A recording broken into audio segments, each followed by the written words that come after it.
السلام علیکم۔ بسم اللہ الرحمن الرحیم۔ اس آڈیو میں ہم مکاشفات القلوب کو آگے کنٹینیو کریں گے۔ ذکر مرگ۔ فرمان نبی صلی اللہ علیہ وآلہ وسلم ہے، کثروا من ذکر حاض من لذت، لذتوں کو مٹانے والی یعنی موت کو بہت یاد کیا کرو۔ اس فرمان میں یہ اشارہ ہے کہ انسان موت کو یاد کر کے دنیاوی لذتوں سے کنارہ کش ہو جائے تاکہ اسے بارگاہ ربوبیت میں مقبولیت حاصل ہو۔ موت کو یاد کرنے والا شہیدوں کے ساتھ اٹھایا جائے گا۔ فرمان نبوی ہے، اگر تمہاری طرح جانور موت کو جان لیتے تو ان میں کوئی موٹا جانور کھانے کو نہ ملتا۔ حضرت عائشہ رضی اللہ عنہا نے پوچھا، یا رسول اللہ، کسی کا حشر شہیدوں کے ساتھ بھی ہوگا؟ آپ نے فرمایا، ہاں، جو شخص دن رات میں 20 مرتبہ موت کو یاد کرتا ہے وہ شہید کے ساتھ اٹھایا جائے گا۔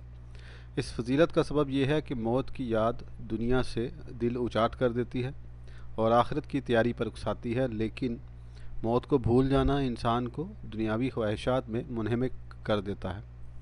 فرمان نبوی ہے کہ موت مومن کے لیے ایک تحفہ ہے، اس لیے کہ مومن دنیا میں قید خانے جیسی زندگی بسر کرتا ہے، اسے اپنی خواہشات نفسانی کی اور شیطان کی مدافعت کرنی پڑتی ہے، اور یہ چیزیں کسی مومن کے لیے عذاب سے کم نہیں، مگر موت اسے ان مصائب سے نجات دلاتی ہے، لہٰذا یہ اس کے لیے تحفہ ہے۔ فرمان نبوی ہے کہ موت مسلمان کے لیے کفارہ ہے۔ مسلمان سے مراد وہ مومن کامل ہے جس کے ہاتھ اور زبان سے دوسرے مسلمان محفوظ رہیں، اس میں مومنوں کے اخلاق حسنہ پائے جائیں اور وہ ہر کبیرہ گناہ سے بچتا ہو۔ ایسے شخص کی موت اس کے صغیرہ گناہوں کا کفارہ ہو جاتی ہے اور فرائض کی ادائیگی اسے گناہوں سے منزہ و پاک کر دیتی ہے۔ حضرت عطا خراسانی رحمۃ اللہ علیہ سے مروی ہے کہ حضور صلی اللہ علیہ وآلہ وسلم ایک ایسی مجلس سے گزرے جس میں لوگ زور زور سے ہنس رہے تھے۔ آپ نے فرمایا، اپنی مجلس میں لذتوں کو فنا کر دینے والی چیز کا ذکر کرو۔ پوچھا، کیا حضور وہ کیا ہے؟ آپ نے ارشاد فرمایا، وہ موت ہے۔ حضرت انس رضی اللہ تعالیٰ عنہ سے مروی ہے، حضور صلی اللہ علیہ وآلہ وسلم نے فرمایا، موت کو کثرت سے یاد کرو، اس سے گناہ ختم ہو جاتے ہیں اور دنیا سے بے رغبتی بڑھتی ہے۔ فرمان نبوی ہے کہ موت جدائی ڈالنے کے لیے کافی ہے۔ آپ نے مزید ارشاد فرمایا کہ موت سب سے بڑا ناصح ہے۔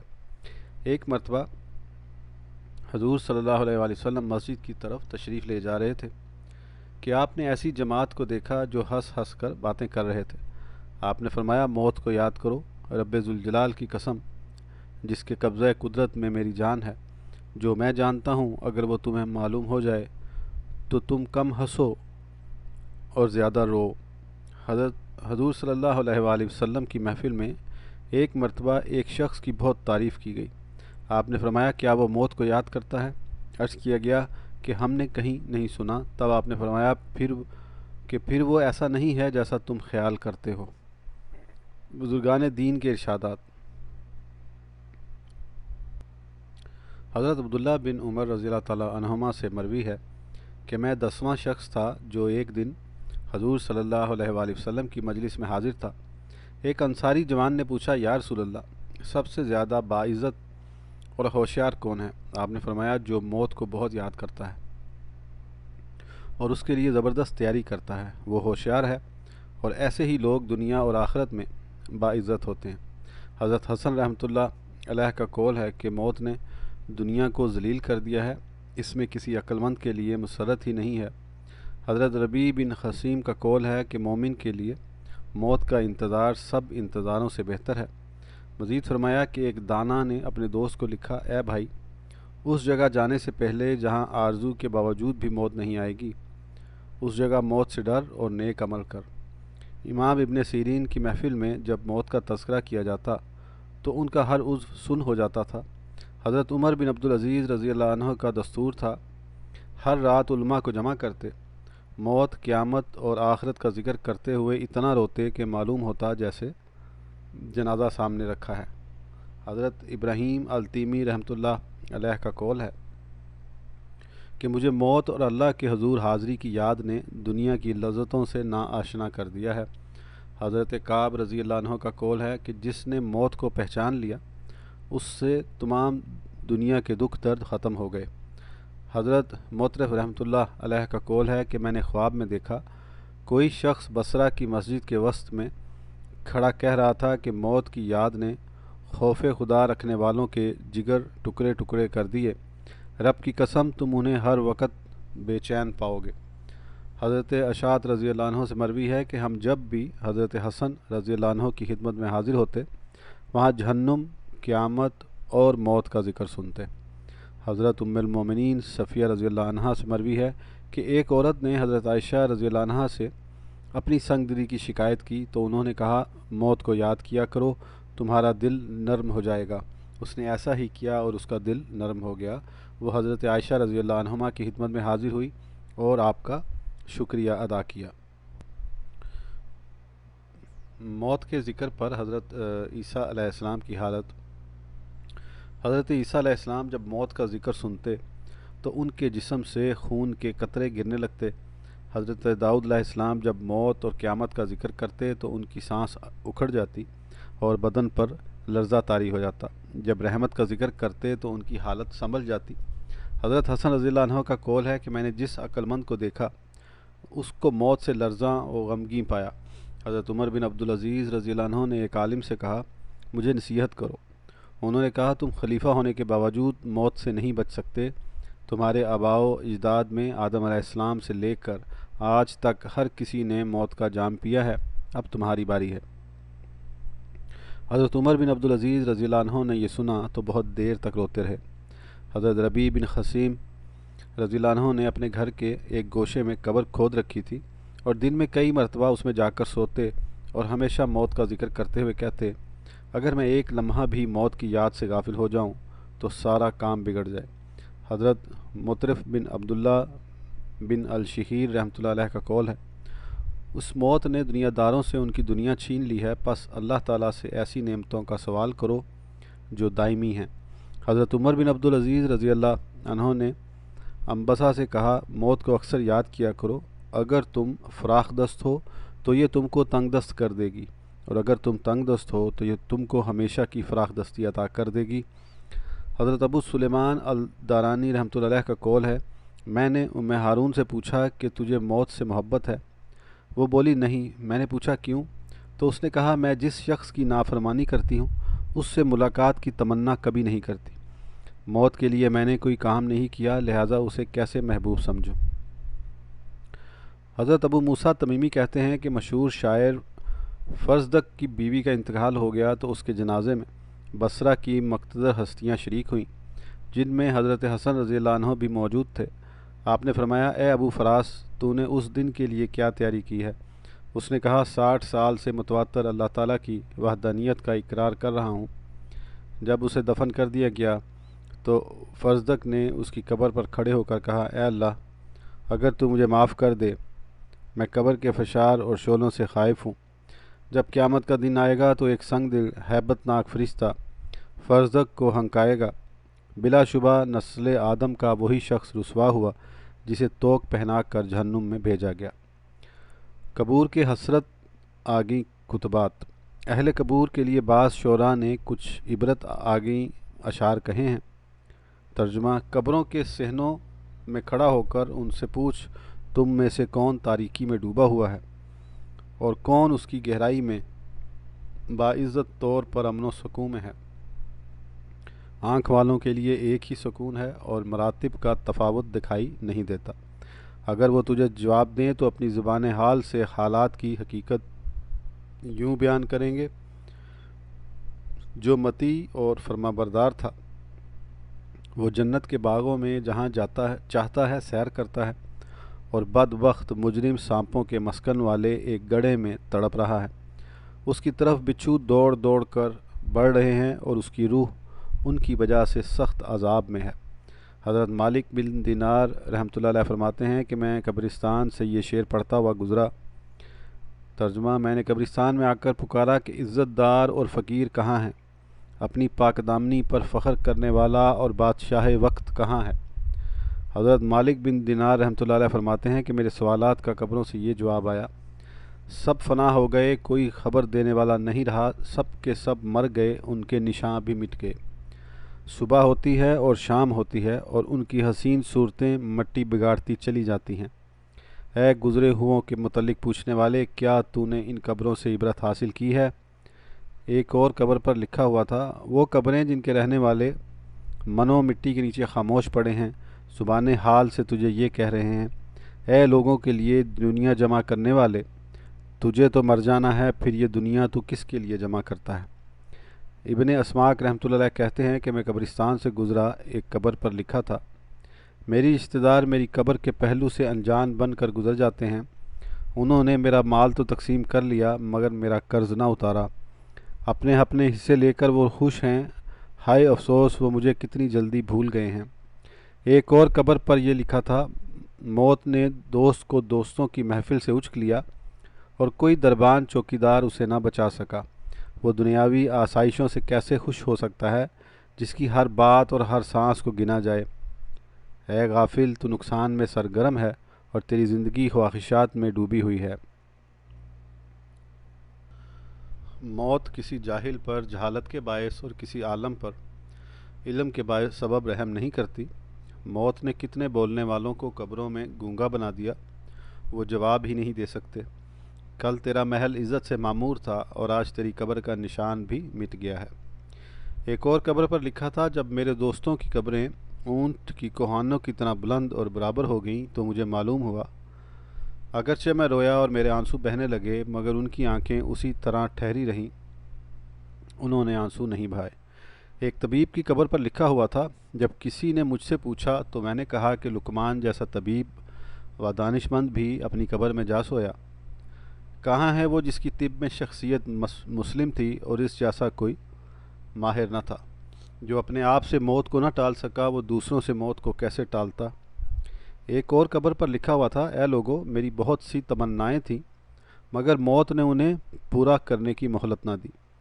اللہ سے ڈرو اور اپنی زندگی میں نیک عمل کر، میں اکیلا یہاں نہیں آیا بلکہ ہر کسی کو یہاں آنا ہے۔ آسمانوں کا ذکر اور دوسرے مباحث۔ روایت ہے کہ اللہ تعالیٰ نے سب سے پہلے جوہر کو پیدا کیا، جب اس پر ہیبت کی نگاہ ڈالی تو وہ پگھل گیا اور خوف خدا سے کانپنے لگا جس سے وہ پانی بن گیا۔ پھر اللہ تعالیٰ نے اس پر نگاہ رحمت ڈالی تو آدھا پانی جم گیا جس سے عرش بنایا گیا، عرش کانپنے لگا تو اس پر لا الہ الا اللہ محمد الرسول اللہ لکھ دیا جس سے وہ ساکن ہو گیا، مگر پانی کو اسی طرح چھوڑ دیا گیا تو جو قیامت تک معجزن رہے گا۔ فرمان الہی ہے۔ ترجمہ، اللہ کا عرش پانی پر تھا۔ تخلیق کائنات۔ پھر جب پانی میں تلاطم خیز موجیں پیدا ہوئیں جن سے تہ بتہ دھوئیں کے بادل اٹھے اور جھاگ پیدا ہوئی اور اس سے زمین و آسمان بنائے گئے جو ایک دوسرے سے جڑے ہوئے تھے، پھر ان دونوں کے درمیان اللہ تعالیٰ نے ہوا کو پیدا کیا جس کے دباؤ سے زمین و آسمان کے طبق ایک دوسرے سے علیحدہ ہو گئے۔ چنانچہ فرمان الہی ہے۔ ترجمہ کنز الایمان۔ پھر آسمان کی طرف قصد فرمایا اور وہ دھواں تھا۔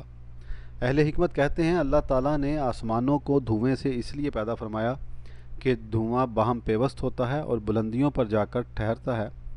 بخارات سے اس لیے پیدا نہیں فرمایا کہ وہ واپس لوٹ جاتے ہیں، یہ اللہ تعالیٰ کے علم و حکمت کا ادنا کرشمہ ہے۔ پھر ارشاد نبوی کے مطابق اللہ تعالیٰ نے پانی کی طرف نظر رحمت کی تو وہ جم گیا۔ آسمانوں کے نام اور ان کے رنگ۔ زمین و آسمان دنیا کا اور ہر آسمان دنیا سے دوسرے آسمان کا بعد اور مسافت 500 سال کے سفر کی دوری کے برابر ہے، اور اسی طرح ہر آسمان کا اپنا اپنا حجم ہے۔ کہتے ہیں کہ پہلا آسمان دودھ سے بھی زیادہ سفید ہے، مگر کوہ کاف کی سبزی کی وجہ سے یہ ہرا نظر آتا ہے۔ اس آسمان کا نام رقیہ ہے۔ دوسرے آسمان کا نام فریدوم یا معون ہے اور وہ ایسے لوہے کا ہے جس سے روشنی کی شعاعیں پھوٹی پڑتی ہیں۔ تیسرے آسمان کا نام ملکوت یا ہاریون ہے اور وہ تانبے کا ہے۔ چوتھے آسمان کا نام ظاہرہ ہے اور وہ آنکھوں میں خیرگی پیدا کرنے والی سفید چاندی سے بنا ہے۔ پانچویں آسمان کا نام مزینہ یا مسحرہ ہے اور وہ سرخ سونے کا ہے۔ چھٹے آسمان کا نام خالصہ ہے اور وہ چمکدار موتیوں سے بنایا گیا ہے۔ ساتویں آسمان کا نام لابیہ یا دامیہ ہے، وہ سرخ یاقوت کا ہے اور اسی میں بیت المعمور ہے۔ بیت المعمور کے 4 ستون ہیں، ایک سرخ یاقوت کا، دوسرا سبز برجت کا، تیسرا سفید چاندی کا اور چوتھا سرخ سونے کا ہے۔ بیت المعمور کی عمارت سرخ عقیق کی ہے۔ ہر روز وہاں 70,000 فرشتے داخل ہوتے ہیں اور ایک مرتبہ داخل ہو جاتے ہیں، پھر قیامت تک انہیں دوبارہ داخلے کا موقع نہیں ملے گا۔ قول معتبر یہ ہے کہ زمین آسمان سے افضل ہے، کیونکہ یہ انبیاء کا مولد و مدفن ہے، اور زمین کے سب طبقات میں بہتر اوپر والا طبق ہے جس پر خلق خدا آباد اور نفع اندوز ہوتی ہے۔ 7 ستارے اور ہر ستارے کا آسمان۔ حضرت ابن عباس رضی اللہ عنہما سے مروی ہے کہ آسمانوں میں سب سے زیادہ افضل کرسی ہے جس کی چھت عرش الہی سے ملی ہوئی ہے۔ 7 ستاروں کے علاوہ تمام فائدہ بخش ستارے اسی آسمان میں ہیں۔ 7 ستاروں کی تفصیل یہ ہے: زحل جو شنبہ کے دن کا ستارہ ہے 7ویں آسمان میں ہے۔ مشتری جو پنج شنبہ کا ستارہ ہے 6 آسمان میں ہے۔ سہ شنبہ کا سیارہ مریخ 5ویں آسمان میں ہے۔ یک شنبہ کا سیارہ شمس 4تھے آسمان میں ہے۔ جمعہ کا سیارہ زہرہ 3 آسمان میں ہے۔ چہار شنبہ کا سیارہ عطارد 2 آسمان میں ہے، اور 2 شنبہ کا سیارہ قمر 1 آسمان میں ہے۔ نکتہ: اللہ تعالیٰ کی قدرت کاملہ نے آسمان و زمین کی صنعت میں بے انتہا عجائبات و دیت کیے ہیں۔ حالانکہ سارے آسمان دھوئیں سے بنائے گئے ہیں، مگر کسی میں ایک دوسرے کی مشابہت نہیں پائی جاتی۔ آسمان سے پانی برسایا، اس سے مختلف سبزیاں اور پھل اگائے جن کے ذائقے اور رنگ جدا جدا ہیں۔ حکمت الہی کے بموجب وہ ایک دوسرے سے بڑھ چڑھ کر لذیذ ہیں۔ آدم علیہ السلام کی اولاد میں مختلف اقسام بنائیں، کوئی سفید ہے، کوئی سیاہ، کوئی خوش اور کوئی اداس، کوئی مومن، کوئی کافر، کوئی عالم اور کوئی جاہل ہے، حالانکہ سب آدم علیہ السلام کی نسل سے تعلق رکھتے ہیں۔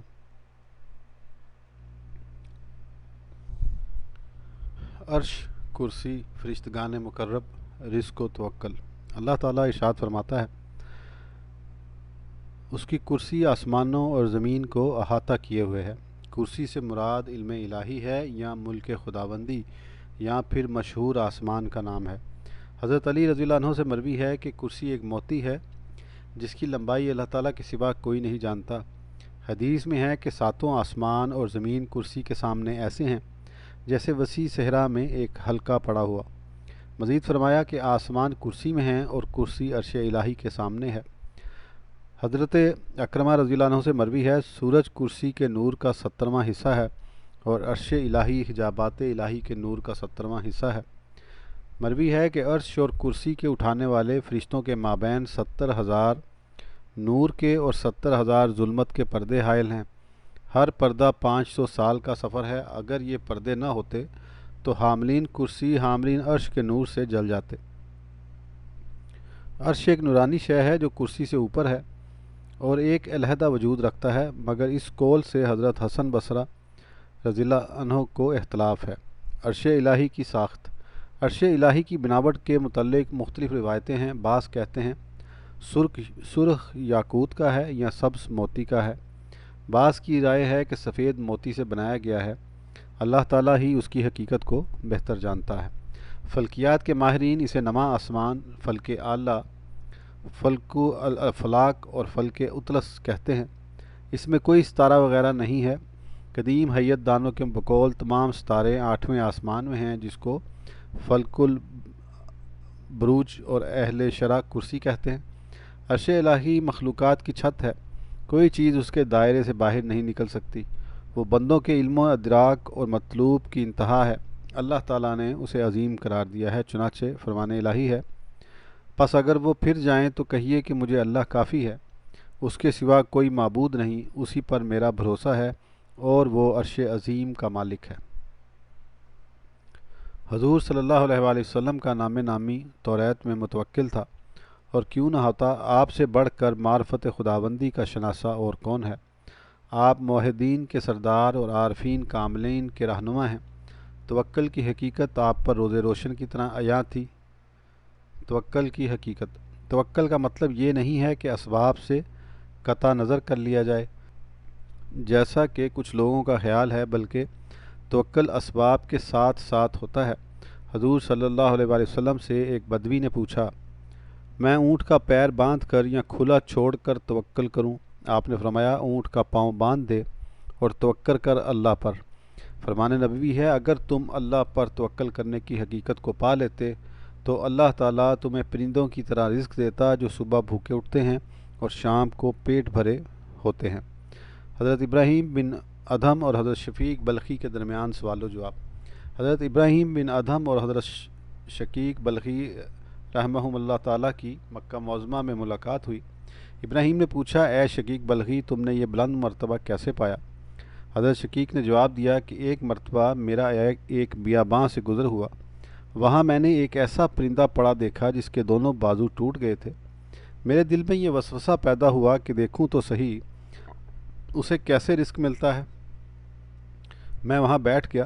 کچھ دیر بعد ایک پرندہ آیا جس کی چونچ میں ایک ٹڈی تھی اور اس نے وہ پرندے کے منہ میں ڈال دی۔ میں نے دل میں سوچا کہ وہ رازق کائنات ایک پرندے کے ذریعے دوسرے پرندے کا رزق پہنچا دیتا ہے، میرا رزق بھی مجھے ہر حالت میں پہنچا سکتا ہے، لہٰذا میں نے سب کاروبار چھوڑ دیے اور عبادت میں مصروف ہو گیا۔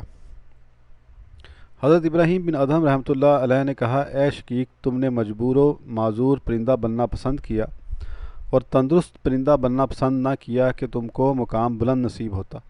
کیا تم نے یہ فرمان نبوی نہیں سنا کہ اوپر والا ہاتھ نیچے والے ہاتھ سے بہتر ہے؟ مومن تو ہمیشہ بلندی درجات کی تمنا کرتا ہے تاکہ وہ ابرار کی صف میں جگہ پاتا ہے۔ حضرت شقیق رحمۃ اللہ علیہ نے یہ سنتے ہی حضرت ابراہیم رحمۃ اللہ علیہ کے ہاتھوں کو چوما اور کہا، بے شک آپ میرے استاد ہیں۔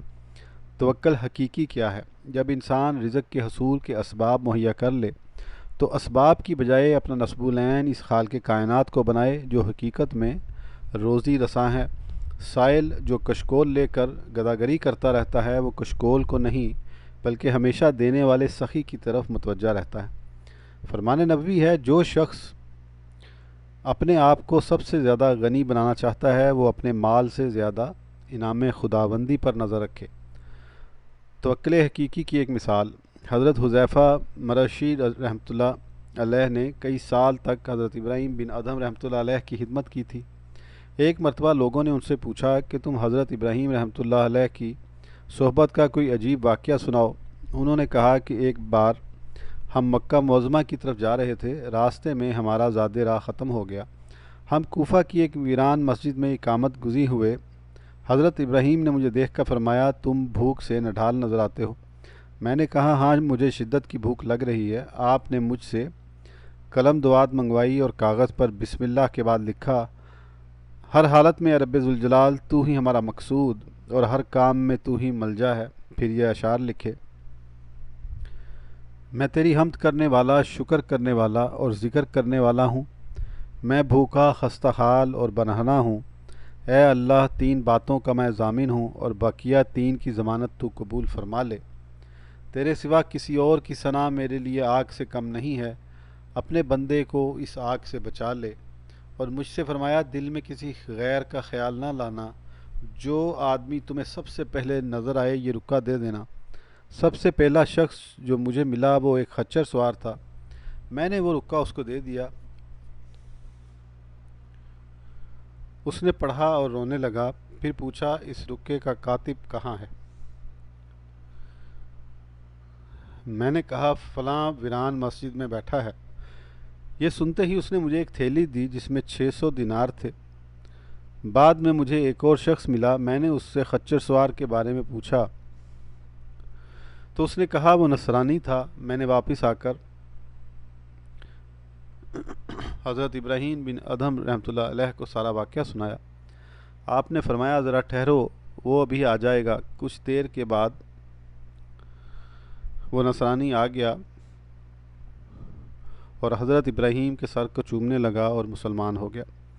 لا حول ولا قوت الا باللہ کی یہ قوت حضرت ابن عباس رضی اللہ عنہما سے مروی ہے کہ اللہ تعالیٰ نے حاملین عرش یعنی فرشتوں کو پیدا فرمایا اور انہیں عرش کو اٹھانے کا حکم دیا مگر وہ نہ اٹھا سکے۔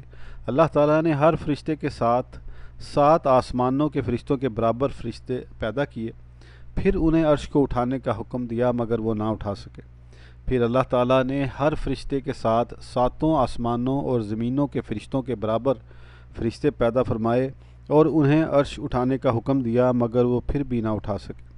تب اللہ تعالیٰ نے فرمایا تم لا حول ولا قوت الا باللہ کہو۔ جب انہوں نے یہ کہا تو عرش الہی کو اٹھا لیا مگر ان کے قدم 7ویں زمین میں ہوا پر جم گئے۔ جب انہوں نے محسوس کیا کہ ہمارے قدم ہوا پر ہیں اور انہیں کوئی ٹھوس چیز موجود نہیں ہے تو انہوں نے عرش الہی کو مضبوطی سے تھام لیا اور لا حول ولا قوت الا باللہ پڑھنے میں محو ہو گئے تاکہ وہ انتہائی پستیوں میں گرنے سے محفوظ رہیں۔ اب وہ عرش کو اٹھائے ہوئے ہیں اور عرش الہی انہیں تھامے ہوئے ہے، بلکہ ان تمام کو قدرت الہی سنبھالے ہوئے ہے۔